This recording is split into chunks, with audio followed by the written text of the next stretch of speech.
سلام خدمت اعضای گروه. در تایم ساعتی اونس که با آموزش‌هایی که تمامی این اساتید و پیج‌ها میدن نقاط حمایت و مقاومتی داشتیم، نمیدونم گره داشتیم، منطقه اوردر بلاک داشتیم، یا هر چیزی که اسمشو میذارن و در فضای مجازی آموزش میدن. ببینید، برید این محدوده ها رو برای خودتون بکشید روی چارتتون. درسته؟ حالا میریم تایم 5 دقیقه دیروز. روندی آغاز شده که به هیچ کدوم از این محدوده ها کوچکترین واکنشی نداده. بسیار بیخیال عبور کرده و برای خودش رفته.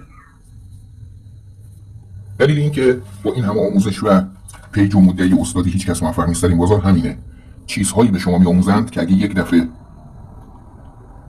برخورد میکنه و میشه، 1000 دفعه نمیشه. به شما تحلیل یاد میدن، یعنی توهمات ذهنی خودشون. به شما تحلیل یاد میدن، یعنی توهمات ذهنی خودشون.